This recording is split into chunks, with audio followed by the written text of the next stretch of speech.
Hi friends, my name is Srinivasu, geography faculty.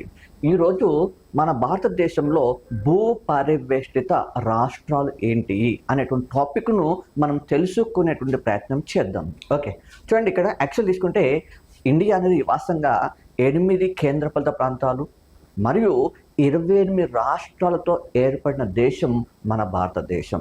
అలాంటి భారతదేశంలో మనం కావలసినటువంటి అంశం, మనం చర్చించుకోవాల్సిన అంశం ఏంటంటే భూ పరివేష్టిత రాష్ట్రాలు.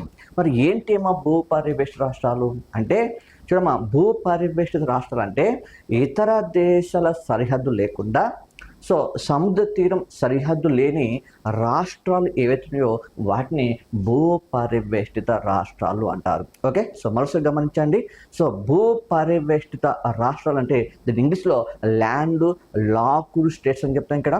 సో భూ పరివేష్టిత రాష్ట్రం అంటే ఇతర దేశాల సరిహద్దు కానీ తత సముద్ర తీరం సరిహద్దు లేని రాష్ట్రాలనే భూ పరివేష్టిత రాష్ట్రాలను పేరుతో పిలుస్తారు.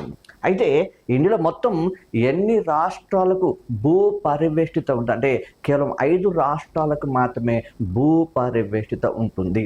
ఏంటేమో 5 రాష్ట్రాలు అంటే, ఒకటి వచ్చేసి మనం గమనిస్తే సో ఒకటి వచ్చేసి తెలంగాణ చెప్పచ్చు. 2 తీసుకుంటూ పోతే ఛత్తీస్గఢ్ రాష్ట్రం చెప్పచ్చు. సో 3 తీసుకుంటూ పోతే మధ్యప్రదేశ్ రాష్ట్రం చెప్పచ్చు. సో 4 తీసుకుంటూ పోతే హర్యానా రాష్ట్రం చెప్పచ్చు. సో 5 తీసుకుంటూ పోతే జార్ఖండ్ రాష్ట్రం చెప్పచ్చు.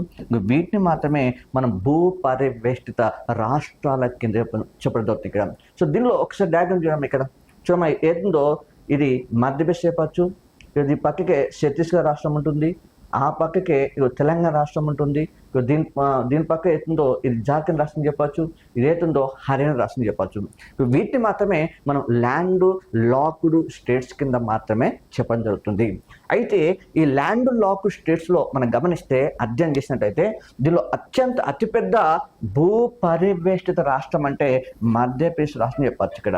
సో అతి చిన్న భూ పరివేష్టిత రాష్ట్రం అంటే హర్యానా రాష్ట్రం మాత్రమే చెప్పడం జరుగుతుంది. ఇది మనం గమనించాలి ఇక్కడ. సో చూడండి ఇక్కడ, సో దీన్ని సింపుల్గా ఈ 5 రాష్ట్రాలు మనం గుర్తుపెట్టుకోవాలంటే చిన్న కోడ్ సిస్టమ్ ద్వారా మాత్రమే తెలుసుకోవచ్చు. ఏంటిదమ్మా ఆ కోడ్ సిస్టమ్ అంటే, సింపుల్గా టీసీ మహాజన్ అనేటువంటి కోడ్ సిస్టమ్ ద్వారా మాత్రమే మనం గుర్తుపెట్టుకోవచ్చు ఇక్కడ.